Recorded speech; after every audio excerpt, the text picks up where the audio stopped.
नमस्कार। नेपाल टेलिभिजनको समाचारमा स्वागत छ। म अनिता बिन्दु। म राजेन्द्र राज तिमिल सिन्हा।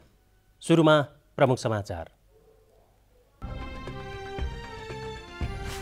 कोभिडबाट पछिल्लो 24 घण्टामा 7 जनाको मृत्यु, मृतक संख्या 164 पुग्यो। आगामी दिनमा अझै खराब अवस्था आउने विश्व स्वास्थ्य संगठनका नेपाल प्रतिनिधिको चेतावनी। काठमाडौँ उपत्यकामा निषेधाज्ञा अवधि बढाउने स्थानीय प्रशासनको तयारी, क्वारेन्टिन र आइसोलेसन निर्माणलाई तीव्रता दिने निर्णय। कोरोना संक्रमणका कारण देशभरिका अस्पतालहरूमा रगतको अभाव, रगत अभावमा जटिल प्रकारका बिरामीको उपचारमा समस्या भएको चिकित्सकको भनाई। नेकपाका अध्यक्षहरू केपी शर्मा ओली र पुष्पकमल दाहाल प्रचण्ड बीच आज भेटवार्ता। भदौ 13 गते पार्टी सचिवालयको बैठक बोलाउने सहमति। राजधानी काठमाडौँ जोड्ने मुख्य राजमार्ग त्रिभुवन राजपथ र पृथ्वी राजमार्गको अवस्था जीर्ण, राजमार्गहरूमा गरिएका कालोपत्रे पनि उक्किन थाले।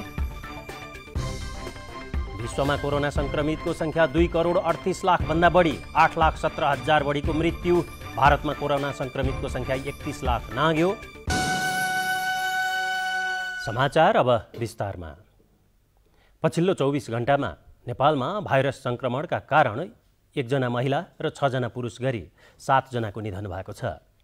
7 जना थपिएसँगै कोभिडबाट मृत्यु हुनेको संख्या 164 पुगेको छ। त्यस्तै विगत 24 घण्टामा देशका विभिन्न प्रयोगशालामा गरिएका 11,327 PCR परीक्षणका क्रममा 855 जनामा कोरोना भाइरसको संक्रमण फेला परेको छ। विगत 24 घण्टामा मात्र भाइरस संक्रमणका कारण काठमाडौँमा 1 महिलासहित 3 जना, सिरा, पर्सा, धनुषा र रूपन्देहीमा थप 1-1 जना गरी 7 जनाको निधन भएको हो। यो सँगै नेपालमा भाइरस संक्रमणका कारण ज्यान गुमाउनेको संख्या 164 पुगेको छ। विगत 24 घण्टामा देशका विभिन्न प्रयोगशालामा 11,327 जनाको PCR परीक्षण गर्दा 855 जनामा कोरोना भाइरसको संक्रमण पुष्टि भएको छ, जसमध्ये काठमाडौँ उपत्यकामा मात्र थप 232 जना भाइरसका नयाँ संक्रमित भेटिएका छन्। यस्तै विगत 24 घण्टामा मात्र 113 जना भाइरस मुक्त भएका छन्। यो सहित नेपालमा हालसम्म 19,119 जना उपचारपछि निको भएर घर फर्किएका छन्। देशभरि रहेका 14,200 सक्रिय संक्रमित मध्ये 150 जनाको सघन उपचार कक्षमा र 13 जनाको भेन्टिलेटरमा उपचार भइरहेको मन्त्रालयले जनाएको छ। जम्मा संक्रमितको संख्या 33,533 पुगेको छ। 855 जना नयाँ संक्रमित हुनुहुन्छ र निको भएकोको संख्या 19,119। आइसोलेसनमा रहनुहुने 14,250। यसमध्ये होम आइसोलेसनमा 5,669 र संस्थागत आइसोलेसनमा 8,581 जना हुनुहुन्छ। 313 जना डिस्चार्ज हुनुभएको छ। यसैबीच देशका कतिपय स्थानमा स्वास्थ्यकर्मीमाथि भएका दुर्व्यवहारप्रति नेपाल चिकित्सक सङ्घले दुःख व्यक्त गरेको छ। ज्यानको जोखिम मोलेर उपचारमा खटिएका स्वास्थ्यकर्मीमाथि भएका त्यस्ता घटनाहरूले उनीहरूको मनोबल घटाउने भन्दै भविष्यमा त्यस्ता क्रियाकलाप नदोहोरिने वातावरण निर्माणमा लाग्न सङ्घले सबैमा आग्रह गरेको छ। सबैलाई म के अपिल मेडिकल असोसिएसनको तर्फबाट अपिल गर्न चाहन्छु भनेदेखि हामी स्वास्थ्यकर्मीहरूलाई सुरक्षित हुने वातावरणमा काम गर्ने वातावरणहरू बनाइदिनलाई तपाईँले गाउँघर समाजहरूमा पनि लागि परिदिनु होला र सकिन्छ भने सबैजनाले हाम्रो हौसला बढाइदिनु होला। नसके तिरस्कार नगरिदिनु होला र हामीले लडौँ भने कसको अगेन्स्टमा लडौँ भन्दा कोभिड-19 को अगेन्स्टमा लडौँ। डाक्टर स्वास्थ्यकर्मीको अगेन्स्टमा होइन कि कोभिड-19 को अगेन्स्टमा लडौँ। केही दिन अघि मात्र राजधानी काठमाडौँको नयाँ बानेश्वरमा सिभिल अस्पतालका स्वास्थ्यकर्मी बस्ने एक होस्टेल स्थानीयले घेराउ गरेका थिए। पछिल्लो समय राजधानी काठमाडौँ लगायत वीरगञ्ज, चितवनमा स्वास्थ्यकर्मीहरूमाथि भएको अभद्र व्यवहारका समाचारहरू बाहिर आएपछि त्यस्ता गतिविधिको जनस्तरबाट चर्को आलोचना भइरहेको छ। बरु त्यस्ता स्थानीयहरू नै पछि गएर घृणाको पात्र बन्न सक्ने अवस्था आएको बताइएको छ। यसैबीच गृह मन्त्रालयले भाइरसको महामारी विरुद्ध अग्रपङ्क्तिमा खटिएका स्वास्थ्यकर्मीमाथि दुर्व्यवहार गरिए कडाभन्दा कडा कारबाही गर्न स्थानीय प्रशासनलाई निर्देशन दिएको छ। कुमार शर्माको साथमा राजेन्द्र पोखरेल, नेपाल टेलिभिजन। यसैबीच नेपालका लागि विश्व स्वास्थ्य संगठनका प्रतिनिधि डाक्टर जोस भ्यान्डेलियरले नेपालमा अझै केही समय कोरोना भाइरसको संक्रमण बढ्ने बताउनु भएको छ। स्वास्थ्य तथा जनसङ्ख्या मन्त्रालयको नियमित कोरोना ब्रिफिङमा मन्त्रालयका प्रवक्ता डाक्टर जागेश्वर गौतमले राखेको जिज्ञासामा डाक्टर भ्यान्डेलियरले नेपालमा संक्रमणको सुरुवात मात्रै भएकोले अझै केसहरू बढ्ने बताउनु भएको हो।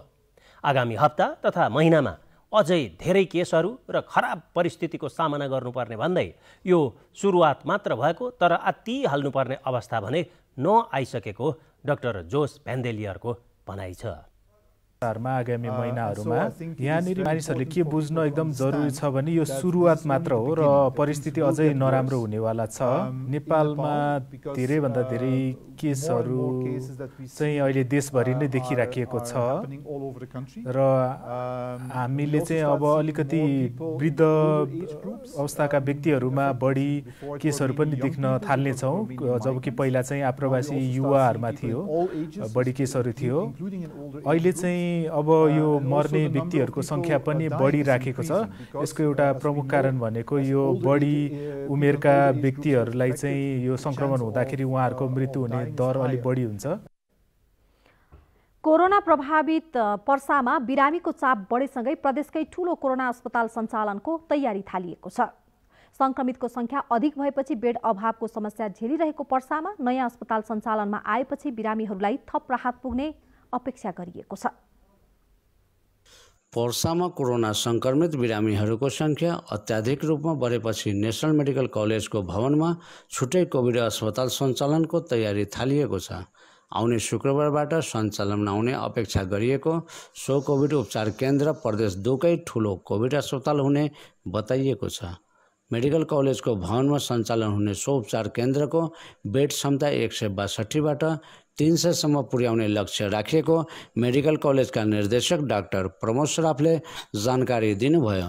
नन कोभिड हस्पिटल भनेर साधारण सबै सर्भिसहरू यहाँ दिइरहेछौँ र कोभिड शङ्कास्पद जति पनि बिरामीहरू हुनुहुन्छ उहाँहरूलाई हामीले कोभिड हस्पिटलबाट आरटीपीसीआर को सबै सुविधा गरेर यदि पोजिटिभ आइरहेछ भने कोभिड हस्पिटलमा गइरहेछ र नन कोभिड सबै बिरामीलाई हामी यहाँ लिइरहेछौँ। कोभिड अस्पताल सञ्चालन सम्बन्धी स्वास्थ्य तथा जनस्वास्थ्य मन्त्रालयबाट समेत आवश्यक सबै प्रक्रियाहरू पूरा भइसकेको उहाँले बताउनुभयो।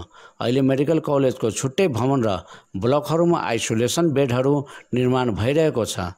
मेडिकल कलेज अन्तर्गतको अस्पतालमा अहिले नन कोभिड 700 भन्दा बढी बिरामीहरू उपचाररत छन्। दैनिक ओपीडीमा 500 भन्दा बढी बिरामीहरू चेक जाँचका लागि आउने गरेको अस्पताल प्रशासनले जनाएको छ। पर्सामा रहेका अधिकांश अस्पताललाई कोभिड उपचार केन्द्रको रूपमा परिणत गरिएकोले अन्य सामान्य रोगका बिरामीहरूले चेक जाँचमा समेत समस्या झेल्दै आइरहेका छन्। मेडिकल कलेजको शिक्षण अस्पताल यथास्थितिमै सञ्चालन हुने गरी छुट्टै भवनमा कोभिड अस्पताल सञ्चालनको तयारी थालिएको छ। मेडिकल कलेज अन्तर्गत नयाँ कोभिड उपचार केन्द्र सञ्चालनमा आएपछि बेड अभावको समस्या बेहोर्दै आएका कोभिडका बिरामीहरूलाई ठूलो राहत पुग्ने अपेक्षा गरिएको छ। निहाल खान, नेपाल टेलिभिजन, प्रदेश नम्बर 2 पर्सा। मुलुकभर कोरोना सन्तासका कारण सतर्कता अपनाउने गरिए पनि जोखिमको पहिलो स्थानमा रहेका एम्बुलेन्स चालक भने यसबाट अछुतो रहेका छन्। लामो दूरीमा बिरामी ल्याउने लैजाने गर्दा चिया पनि खान नपाएको र राज्यका कुनै पनि निकायले ध्यान नदिएको गुनासो एम्बुलेन्स चालकको छ। बाटोमा कुनै जाँदाखेरि गाउँतिर अथवा हाइवेमा कुनै एउटा होटल खुलेको देखियो, अरू कुनै ट्रकका चालकहरूले खाना खान लागेका छन्, हामीलाई पनि खाना दिनुहोस् न भनेर गयो भने हामीलाई त्यो घेरोबाट भित्र सेर्दा एम्बुलेन्सलाई खाना छैन सिधै भनिदिन्छन् सर। हामीले चिया पनि खान पाउँदैन, पैसा दिएर किन्न पानी पनि किन्न पाउँदैन। गाडीमा हामीले जे लग्यौँ खायौँ, नत्र हामी जहाँ गयो पनि भोकै आउने।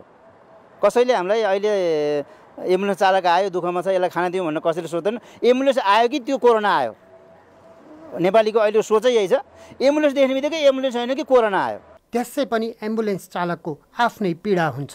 तर कोरोना महामारीको सन्तास फैलिएपछि थपिएका पीडाका उदाहरण हुने। दिन रात नभनी बिरामीलाई ल्याउने लैजाने गर्दै आएका एम्बुलेन्स चालकहरू जोखिमको सुरुमै आफूहरू रहे पनि राज्यको कुनै पनि निकायले ध्यान नदिएको बताउँछन्। महावीर पुनको संस्था मार्फत प्रत्येक एम्बुलेन्स चालकलाई एक-एकवटा PPE पाए पनि कोरोनाकै जोखिममा काम गर्नु परेको गुनासो गर्छन्। राज्यको त कुरै छोड्नु, राज्य स्थानीय त कुनै पनि व्यक्ति सङ्घ संस्था सरकार कसैबाट पनि हामीले अहिलेसम्म यो एम्बुलेन्स चालकहरू पनि यस्तो जोखिममा काम गरिरहेछन्, यिनीहरूलाई पनि जोखिम मुक्त बनाऊ भनेर अहिलेसम्म हामीबाट कसैबाट पनि बिमाको त कुरै छोडिदिनुहोस्, 1 रुपियाँ एउटा मास्क पनि हामीले सहयोग पाएको छैनौँ सर। हामी आफैले मास्क, पन्जा, सेनिटाइजर, अब PPE को त कुरै छोडिदिनुहोस्, त्यो हाम्रो लागि टाढाको कुरा। हामीसँग अहिले केही पनि छैन। हामीले पैसा भएर पसलमा किनेर चलाइयो भने मास्क र पन्जा चाहिँ ल्याएको छौँ। सेनिटाइजरको सट्टा हामीले साबुन पानीले हात धुन्छौँ। केही एम्बुलेन्स चालकको अवाञ्छित गतिविधिका कारण बिरामी लिएर उपत्यका प्रवेश गर्दा प्रहरीले चेक जाँचमा बढी समय लगाउँदा समयमै बिरामीलाई अस्पताल पुर्याउन कठिन हुने गरेको भनाइ पनि एम्बुलेन्स चालकको छ। सरकारी निकायले सञ्चालन गरेका बाहेक विभिन्न सङ्घ संस्था मार्फत मुलुकभर 6200 एम्बुलेन्स दर्ता भएको र करिब 4300 सञ्चालनमा छन्। सनोज महर्जनका साथ रविचन्द्र पराजुली, नेपाल टेलिभिजन। विश्रामपछि समाचारमा स्वागत छ। काठमाडौँ जिल्ला कोरोना सङ्कट व्यवस्थापन समितिले उपत्यकामा क्वारेन्टिन स्थल र आइसोलेसन निर्माणलाई तीव्रता दिने निर्णय गरेको छ। समितिको आज बसेको बैठकले विभिन्न विद्यालयलाई क्वारेन्टिन स्थल बनाउने र पशुपति धर्मशालालाई पनि क्वारेन्टिन स्थल र आइसोलेसनमा रूपान्तरण गरिने तथा अन्य स्थानको खोजी गर्ने निर्णय गरेको हो। बैठकले उपत्यका प्रवेशलाई थप कडा बनाउनु पर्नेमा जोड दिएको छ। पैसा तिरेर होटलमा क्वारेन्टिनमा बस्न नसक्ने विदेशबाट आउने नेपालीलाई PCR परीक्षण गरी घरमा पठाउने व्यवस्था गर्नुपर्नेमा समितिको जोड छ। जारी निषेधाज्ञालाई केही दिन लम्ब्याउने र त्यसलाई कडा रूपमा पालना गराउनु पर्नेमा बैठकले जोड दिएको काठमाडौँका प्रमुख जिल्ला अधिकारी जनकराज दाहालले बताउनुभयो। विगतको लकडाउनको अवस्था र अहिलेको निषेधाज्ञाको अवस्था आधारभूत रूपमा फरक छ। त्यसकारणले गर्दाखेरि यो पालना गराउने कुरामा चाहिँ हामी सबै जिम्मेवार भएर चाहिँ लाग्नुपर्ने अवस्थाले गर्दा हामीले यति धेरै परामर्श गरेका हौँ। काठमाडौँ महानगरका प्रमुख विद्यासुन्दर साक्यले उपत्यकामा क्वारेन्टिन र आइसोलेसन निर्माणका लागि जिल्ला कोरोना सङ्कट व्यवस्थापन समिति मार्फत नै तीव्रता दिइने बताउनुभयो। काठमाडौँको अब कति आइसोलेसन चाहिन्छ, कति क्वारेन्टाइन चाहिन्छ, कहाँ चाहिन्छ अनि कसले बनाउनु, यो कुरालाई चाहिँ क्लियर गरौँ। त्यसपछि हामीले चाहिँ नि सम्भावित ठाउँहरूको खोज्यौँ। अहिले खर्चको लागि हामीले सङ्घीय सरकार, प्रदेश सरकारलाई हामी दुःख दिइरहेको छैनौँ। पर्यो भने हामी तामासाईमा खर्च गर्न तयार छौँ। समितिले उपत्यकामा PCR जाँचलाई तीव्र रूपमा अघि बढाउने निर्णय गरेको छ।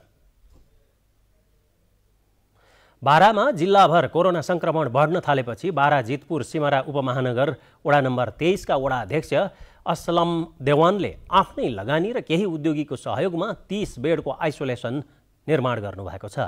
वडामा रहेको अदिमखाना रसिदिया अनाथालय आश्रमको भवनमा 30 बेडको आइसोलेसन निर्माण गरिएको हो। वडामा 12 जना संक्रमित भइसक्दा समेत उनीहरूलाई आइसोलेसनमा राख्न नपाइएपछि वडाध्यक्ष आफैले आश्रमसँग कुरा गरी आइसोलेसन निर्माण गरेको उहाँले बताउनुभयो। स्वयंसेवाका रूपमा डाक्टर इल्ताब अन्सारी र डाक्टर एमामुल मन्सुरीले आइसोलेसनमा रहने बिरामीको निःशुल्क जाँच गर्नुहुने भएको छ। डाक्टरहरूले निःशुल्क सेवा दिन्छु भनेपछि वडाध्यक्षले स्थानीय उद्योग, कल कारखाना र व्यक्तिगत लगानी गरी आइसोलेसन कक्ष निर्माण गरिएको बताउनुभयो। कालीगढले 2 दिनमा 30 वटा बेड तयार गरे। वडामा रहेको डाबर नेपाल र म्याग्नस फार्माले औषधिको सहयोग गर्ने प्रतिबद्धता जनाए भनी उहाँले जानकारी दिनुभएको छ। सङ्घीय प्रतिनिधि सभाको शिक्षा तथा स्वास्थ्य समितिले कोभिड-19 नियन्त्रणका गतिविधिहरूको निरीक्षण र अनुगमनका लागि अनुगमन उपसमिति गठन गरेको छ। समितिको संसद सचिवालय सिंहदरबारमा बसेको बैठकले 7 सदस्यीय अनुगमन उपसमिति गठन गरेको हो।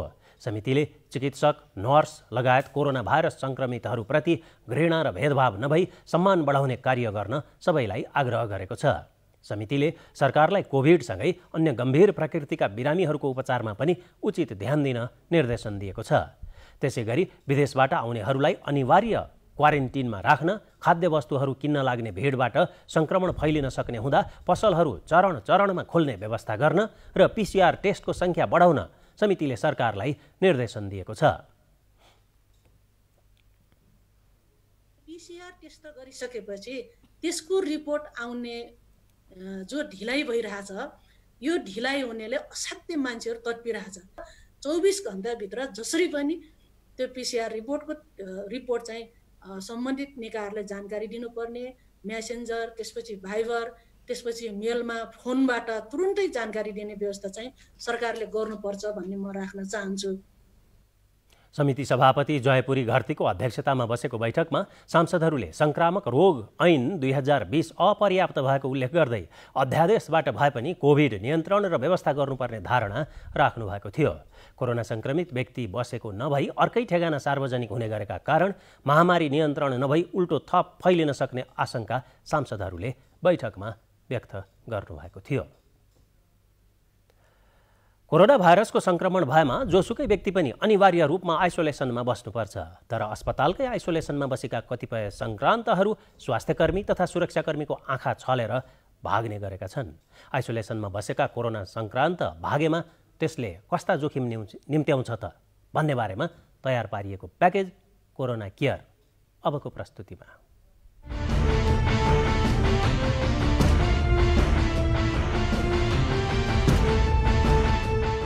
कोरोना भाइरसको संक्रमण हुनासाथ अरूलाई संक्रमण नसरोस् अनि आफू पनि सुरक्षित भइयोस् भनेर आइसोलेसन बस्नु अनिवार्य छ। घरमा होस् वा सरकारले व्यवस्थापन गरेको आइसोलेसन जहाँ भए पनि अन्य मानिससँग भौतिक दूरी कायम गर्दै सुरक्षा सतर्कता अपनाउनु आवश्यक छ। तर कतिपय संक्रमित अहिले आइसोलेसनबाटै भाग्ने गरेको पाइएको छ। यसरी आइसोलेसनबाट भाग्दा र भागिसकेपछि संक्रमितले सुरक्षा सतर्कताका उपाय अवलम्बन नगर्ने भएकाले उसका आफन्त र समाजका अन्य व्यक्तिमा कोरोनाको संक्रमण सहज रूपमा बढ्दै जाने खतरा रहन्छ। संक्रमितहरू किन भाग्ने गरेका छन् त?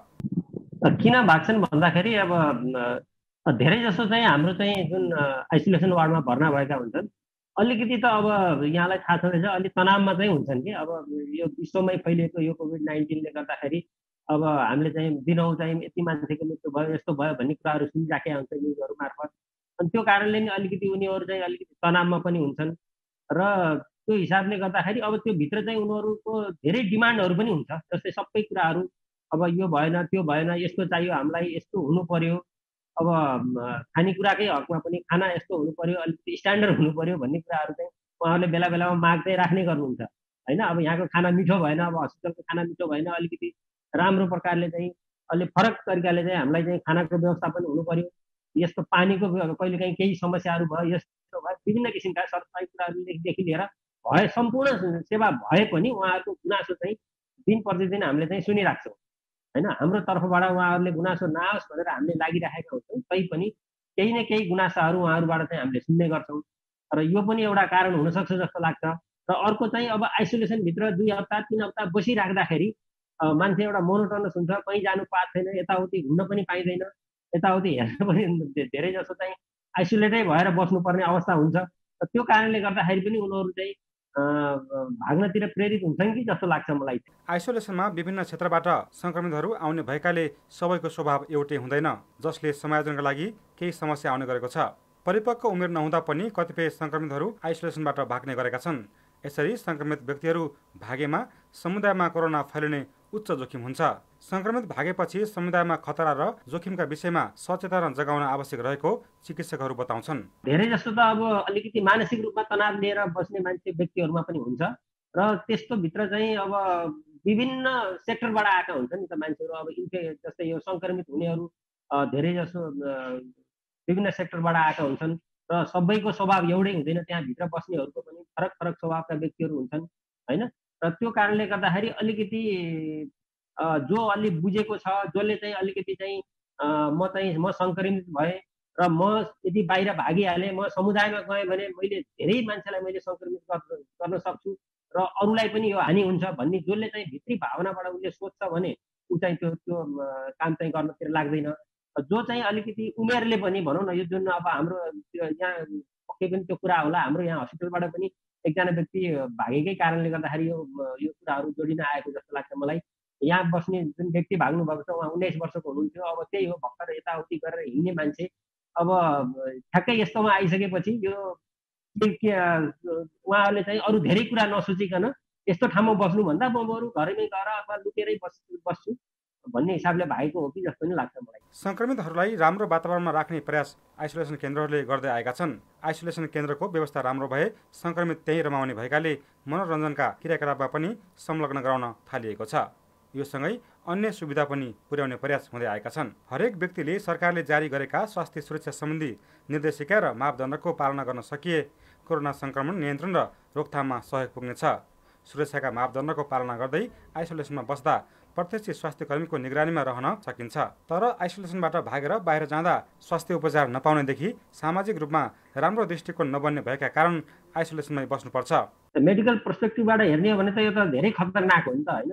अब किनभने यो व्यक्ति भागिसकेपछि ऊ समुदायमा जान्छ, उसले समुदायमा त उसले त कयौँ व्यक्तिलाई उसले ट्रान्समिसन गर्न सक्ने भयो नि त कोभिड-19बाट होइन। कोरोना भाइरसलाई उसले सङ्क्रमित गर्न सक्ने भयो। उसले एक व्यक्तिमा सार्ला, त्यो व्यक्तिले फेरि अर्कोलाई सार्ला, त्यसले फेरि अर्कोलाई सार्ला। त्यसो गर्दा गर्दै त पुरै समाज, पुरै अब त्यो एरिया नै त्यसले चाहिँ सङ्क्रमित पार्ने भयो।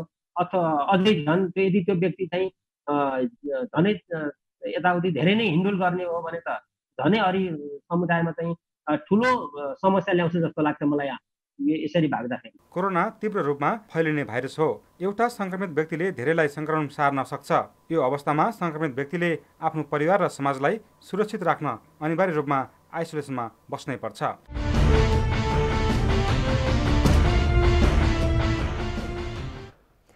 उच्च अदालत विराटनगरले कोरोना संक्रमितको उपचारमा संवेदनशील भएर काम गर्न सामाजिक विकास मन्त्रालय, कोभिड विशेष उपचार केन्द्र विराटनगर महानगरपालिका, कोशी अस्पताल र धरान स्थित बीपी कोइराला स्वास्थ्य विज्ञान प्रतिष्ठान लगायतलाई 16 बुँदे निर्देशनात्मक अन्तरिम आदेश जारी गरेको छ। विराटनगर वडा नम्बर 3 का कोरोना संक्रमित सीताराम दाहालको उपचारमा लापरवाही गरेको भन्दै हालिएको रिटमा सुनुवाई गर्दै उच्च अदालत विराटनगरले सो आदेश गरेको हो।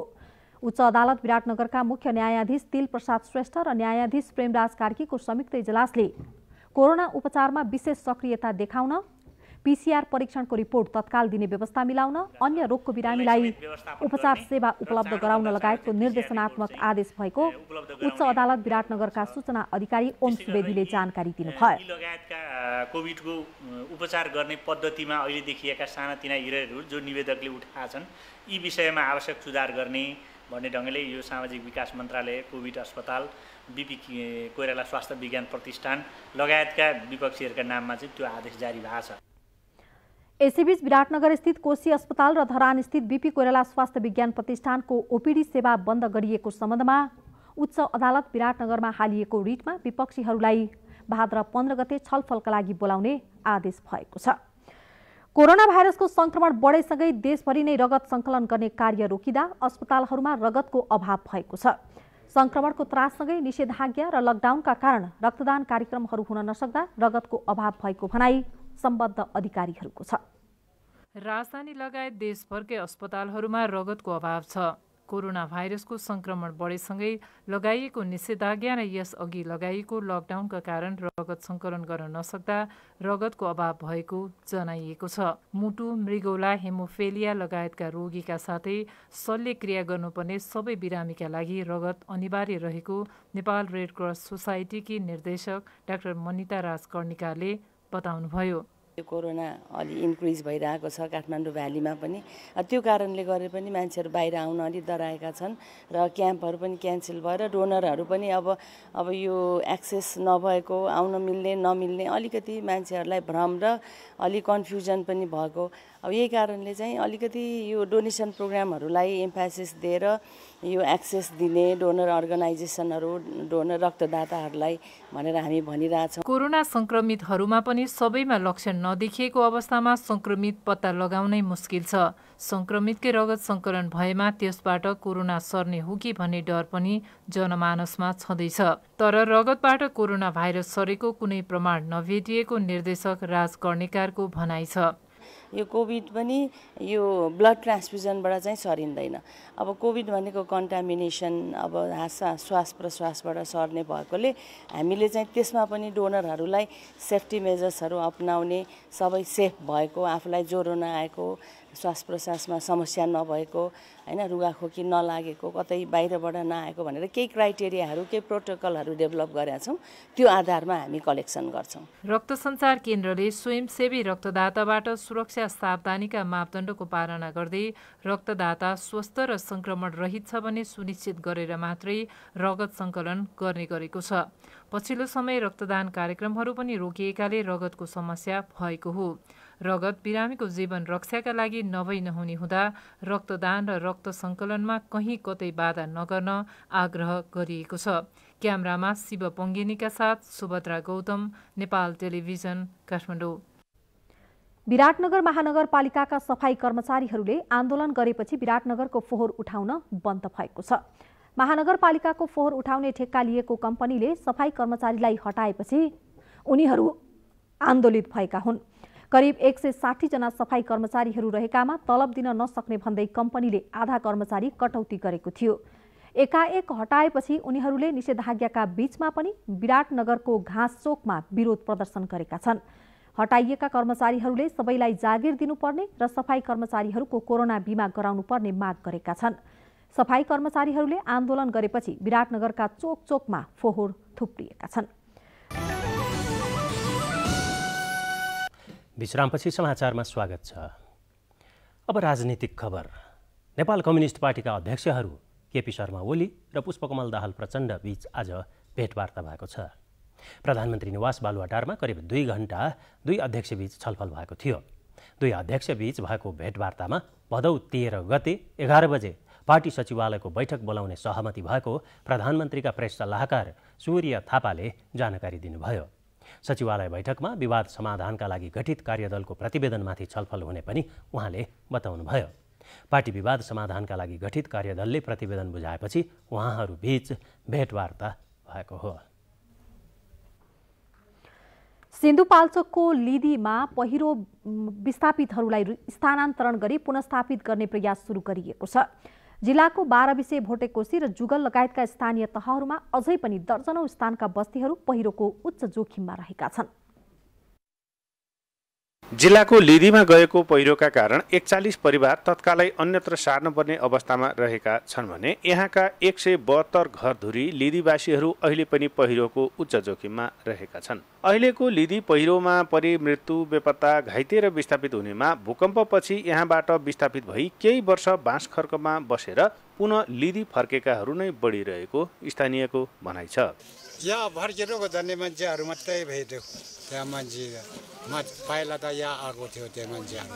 लिदी विस्थापितलाई अहिले अस्थायी र क्रमशः स्थायी रूपमा समाधान दिने गरी यहाँ व्यवस्थापन गर्न लागि जुगल गाउँपालिका अध्यक्ष होम नारायण श्रेष्ठले जानकारी दिनुभयो। उहाँहरूलाई स्थायी स्थानान्तरणको निम्ति उहाँहरूसँगै बसेर कसरी अगाडि बढ्ने, कहाँ कसरी जाने भनेर उहाँहरू संघीय सरकार, प्रदेश सरकार लगायतका निकायहरूसँग हामी घनीभूत ढङ्गले छलफल सुरु गर्छौँ। लिदीवासीहरू बाँसखर्कमा आएपछि राहत तथा सहयोग पुर्याउन जानेहरूका लागि भने सहज भएको छ। यद्यपि कोरोना संक्रमण पनि तीव्र गतिमा बढिरहेकाले सहयोगकर्ताहरूलाई एक द्वार नीति र आफै उपस्थित हुनुभन्दा अन्य वैकल्पिक विधिहरूबाट सहयोग गरिदिन सरकारवाला निकायहरूले आग्रह गरेका छन्। लिदी र बाँसखर्क बीच 11 घण्टाको पैदल दूरी भएकाले आवागमन कठिन रहेको पहिरो पीडितहरूको गुनासो छ। गाउँमा बस्न पहिरोले नदिने, बाँसखर्कमा सोचे जस्तो नहुने अवस्थामा के गर्ने भन्नेमा अधिकांश लिदीवासीहरू अन्योलमा छन्। 12 विषय र भोटेकोशीको यस्तै समस्याका बारेमा पनि समाधान निकाल्ने उद्देश्यले उच्च स्तरीय छलफलहरू पनि भइरहेको बताइएको छ। जिल्लाका धेरै बस्तीहरू पहिरोका कारण जोखिममा छन्। विपदमा परेको बेलामा लिदीवासीहरूलाई जो यो सिन्धुपाल्चोकको ओख्रेनीमा स्थापित गर्नको लागि जुन पहल प्रयत्न गरिरहेको छ, यो पहल प्रयत्नलाई अस्थायी मात्रै होइन दिगो र स्थायी रूपमा पनि अगाडि बढाउनु पर्ने सिन्धुपाल्चोकका लिदीवासीहरूको माग छ। नेपाल टेलिभिजनका लागि नेत्र पौडेल, सिन्धुपाल्चोक। विनाशकारी भूकम्पले चिराचिरा पारेको नुवाकोटको दुर्गम गाउँ नेगीमा ठाउँ सरेको भीमकाया ढुङ्गाले गाउँवासीमा त्रास बढाएको छ। बिदुरदेखि 30 किलोमिटर पूर्वमा रहेको दुप्सेश्वर गाउँपालिका नेगीमा रहेका 28 घर परिवार अजङ्गको ढुङ्गा र पहिरोको उच्च जोखिममा रहेका छन्। स्थानीयले आफ्नो परिवार तथा घर सम्पत्तिको सुरक्षाका लागि सरकारसँग सहयोग मागेका छन्। 2072 सालको विनाशकारी भूकम्पको कारण बस्तीमाथि रहेको ठूलो चट्टान हल्लिएको थियो। वर्षातको कारण चट्टान थप हल्लिन थालेपछि जोखिम बढेको गाउँपालिकाका अध्यक्ष योविन्द्र सिंह तामाङले जानकारी दिनुभयो। समस्याको वास्तविकता पहिचान गरी समाधान गर्न जिल्ला विपद व्यवस्थापन समितिका अध्यक्ष तथा प्रमुख जिल्ला अधिकारी झङ्कनाथ ढकाल सहितको टोलीले स्थलगत अनुगमन समेत गरेको छ। संस्कृति, पर्यटन तथा नागरिक उड्डयन मन्त्रालयले कोभिड-19 महामारीका बीच पनि गत आर्थिक वर्षमा सकारात्मक प्रगति हासिल गरेको जनाएको छ। मन्त्रालयले आर्थिक वर्ष 2076-77 मा समग्रमा 60% प्रगति हासिल गरेको आज सार्वजनिक गरेको वार्षिक प्रतिवेदन प्रगति पुस्तिकामा उल्लेख छ। भर्चुअल बैठक मार्फत वार्षिक प्रगति पुस्तिका सार्वजनिक गर्दै पर्यटन मन्त्री योगेश भट्टराईले सबैभन्दा बढी पुँजीगत खर्च तथा वित्तीय र भौतिक प्रगति हुनुपर्ने समयमा प्रतिकूल परिस्थिति सिर्जना भएकोले अपेक्षित प्रगति हुन नसकेको बताउनुभयो। यो सालको पुँजीगत र वित्तीय प्रगतिमा त्यति उल्लेख्य प्रगति नभएको कारण त्यही हो। झन्डै 60% मात्रै त्यसमा प्रगति हासिल भएको छ। पुँजीगत खर्चमा हामीले 64% हासिल गरेका छौँ, वित्तीय प्रगतिमा 54% जति र चालुमा 80% प्रगति भएको छ। र यसको औसत गर्दा 60% जति हामी यो वर्ष गएको वर्ष भनौँ 76-77 प्रगति हासिल गर्यो। वार्षिक प्रगति विवरणमा यो वर्ष मन्त्रालयको पुँजीगत खर्च 64% र वित्तीय खर्च 54% रहेको छ। चालु खर्चमा 80% प्रगति भएको छ। पर्यटन मन्त्री भट्टराईले कोभिड-19 महामारीको विषम परिस्थितिका कारण मन्त्रालयले अपेक्षित रूपमा काम गर्न नसकेको उल्लेख गर्नुभयो। तर चाहिँ यो एउटा प्रतिकूलताले हामी त्यो ठाउँमा पुग्न सकेनौँ। कतिपय कामहरू चाहिँ गर्दागर्दै सम्पन्न हुन सकेका छैनन्। कतिपय हाम्रो चाहिँ सोचाइ ज्ञान अथवा हाम्रो क्षमताभन्दा बाहिर छन्। त्यो विभिन्न मन्त्रालय र अन्तर निकायको समन्वय गर्नुपर्ने कामहरू छन्। त्यसले गर्दा सम्पूर्ण कामहरू चाहिँ 100% पुरा भएको अवस्था छैन। तर पनि म यहाँलाई के निवेदन गर्न चाहन्छु भने हामी त्यति निराशाजनक अवस्थामा चाहिँ पक्कै पनि छैन। हाम्रो नेपालको पर्यटन क्षेत्र, विज्ञान क्षेत्र, संस्कृति पुनर्निर्माण क्षेत्र त्यति निराशाजनक अवस्थामा हामी छैनौँ। हामी यो कोरोना भाइरसबाट स्थिति सहज हुने बित्तिकै फेरि एउटा छलाङ मार्ने अर्को मार्ने ठाउँमा चाहिँ हामी आइपुग्छौँ भन्ने विश्वास म लिन चाहन्छु। मन्त्रालय मातहतका राष्ट्रिय गौरवका आयोजनाहरूमा भने उल्लेख्य प्रगति भएको देखाइएको छ। राजधानी काठमाडौँ जोड्ने मुख्य राजमार्ग मध्येको त्रिभुवन राजपथ र पृथ्वी राजमार्गको अवस्था जीर्ण बनेको छ। पृथ्वी राजमार्गका ठाउँ ठाउँमा भत्किन सुरु गरेको छ भने त्रिभुवन राजपथमा गरिएको कालोपत्रे पनि उप्किन थालिसकेको छ। यो रिपोर्ट। राजधानी काठमाडौँ प्रवेश गर्ने लाइफलाइनको रूपमा परिचित त्रिभुवन राजपथ र पृथ्वी राजमार्गको अवस्था जीर्ण र दयनीय बनेको छ। कोरोनाको संक्रमणका कारण सरकारले गरेको लकडाउनको बीचैमा एकपटक मर्मत सहित कालोपत्रे गरेको भए पनि सडक नराम्ररी बिग्रिसकेको छ। पृथ्वी राजमार्गको ठाउँ ठाउँमा भत्कन सुरु गरेको छ भने त्रिभुवन राजपथमा गरिएको कालोपत्रे सबै उप्कन थालिसकेको छ। त्रिभुवन राजपथमा गरिएको कालोपत्रे त 6 महिना पनि बित्न नपाउँदै उप्किएको छ। सो राजपथको देब्रे नराम्ररी बिग्रिएको छ। लकडाउनका कारण सडकमा सवारी साबिकको बेला जस्तो त्यति गुण भने पाएको छैन। सडक दैनिक जसो जीर्ण बन्दै गएको छ। त्रिभुवन राजपथको नौबिसे नागढुङ्गा सडक खण्डको सबैजसो भागमा कालोपत्रे उप्किएर ठुला ठुला खाल्डाखुल्टी बनेको छ। सडक आसपासमा बसोबास गर्ने स्थानीयहरूले सडकमा उड्ने गरेको धुलोका कारण स्वास्थ्य समस्या समेत उत्पन्न हुन थालेको गुनासो गरेका छन्। यहाँको बासिन्दालाई अब हिँड्नेलाई यता बाटो हिँड्नेलाई घरवालालाई धुवा धुलो प्रदूषण कति भइरहेको छ। यो कसले गर्यो? सम्बन्धित निकायले कसैले हेर्दैन, कसैले गर्दैन। सामान्य वर्षाको समयमा खाल्डाखुल्टीमा जम्मा हुने गरेको पानीका कारण कालोपत्रे सडक ग्रामीण सडक जस्तो बन्ने र घाम लाग्न साथ धुलम्मे हुने समस्याका कारण स्थानीयहरूले हैरानी बेहोर्नु परेको बताएका छन्। यसो त राजमार्गमा सवारी हाँक्ने सवारी चालकहरू पनि सडकका कारण निकै समस्या आउन थालेको बताउनुहुन्छ। सडक मर्मत सहित कालोपत्रे गर्दा ठेकेदार कम्पनीले कमसल सामग्री प्रयोग गरेका कारण पनि सडकमा गरिएको कालोपत्रे लामो समयसम्म नटिकेको हो। सडक मर्मतका बेला अनुगमन गर्ने निकाय सडक विभागले गर्ने गरेको बेवास्ता र निर्माणको जिम्मा दिएको ठेकेदार कम्पनीलाई विभागले कडाई गर्न नसक्दा सडकको अवस्था दयनीय बनेको हो। शिव सिलवाल, नेपाल टेलिभिजन, त्रिभुवन राजपथ, धादिङ।